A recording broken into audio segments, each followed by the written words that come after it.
Emoji আবেগের সহজ প্রকাশ। Social মিডিয়ার ফিড মানেই এখন ইমোজি।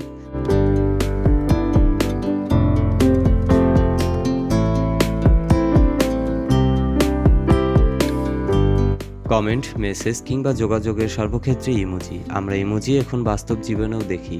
সেটাই বা কিভাবে? আসুন ভেবে দেখি।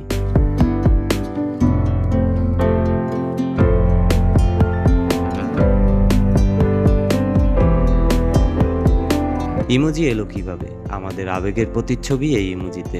নতুন ব্যক্তিত্ব আর রসবোধ তৈরিতে ইমোজি আসে। ইমোজির প্রথম দৃশ্যপটে আসে 1990 দশকের শেষ ভাগে। জাপানের ইন্টারফেস ডিজাইনার শিগেতাকা কুরিতার মাধ্যমেই এর প্রচলন।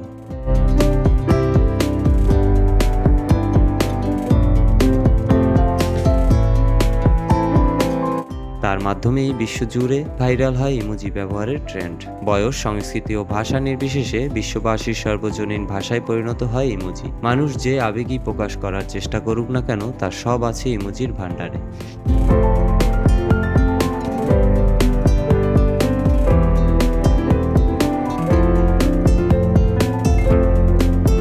ইমোজি দিয়ে সব আবেগই বোঝানো সম্ভব। শুধু তাই নয়, এটি যোগাযোগকে আরো দ্রুত করেছে এবং সব ধরনের মানুষের জন্য অনুভূতিকে করেছে বোধগম্য।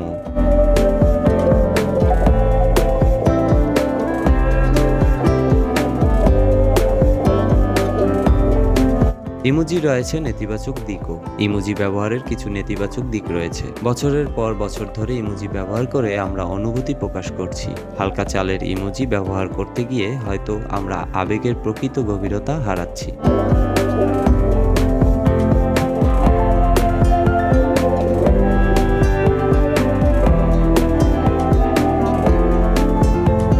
কারো সঙ্গে যোগাযোগের সময় চিন্তা ভাবনা করে কিছু লেখার বদলে কয়েকটি ইমোজিতে ক্লিক করেই যোগাযোগ করা হচ্ছে। ফাস্টফুডের মতোই এমনটি আদৌ স্বাস্থ্যকর নয়।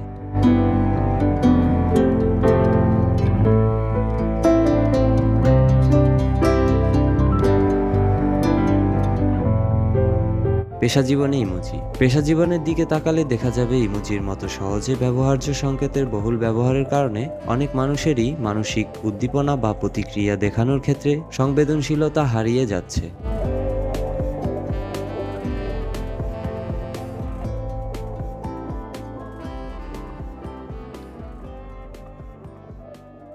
অনেক ইমোজি দেখায় যে তারা হাসতে হাসতে গড়িয়ে পড়ছেন। শিশুদের ক্ষেত্রে প্রভাবটি বেশ ব্যাপক, কারণ এ ধরনের যোগাযোগ পদ্ধতি ব্যবহার করার কারণে তাদের লিখিত যোগাযোগ দক্ষতার সঠিক বিকাশ ঘটে না।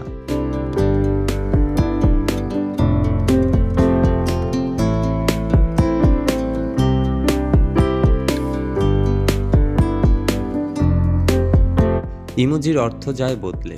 অনেক সময় অনুবাদ করতে গেলে ইমোজির অর্থও বদলে যেতে পারে। থামস অ্যাপ দিলেই অনেকে মনে করেন যে তাকে অবহেলা করা হচ্ছে, আবার অনেক সময় তা ব্যঙ্গাত্মক। আবার স্মাইলি ইমোজিকে অনেকে ভাবেন সেন্টি। ইমোজির ব্যবহারকে এতটাই সাধারণীকরণ করা হয়েছে যে আপনি যদি ইমোজি ব্যবহার না করেন তাহলে অনেক মানুষ, বিশেষ করে তরুণরা, আপনাকে রোবট ভাববে।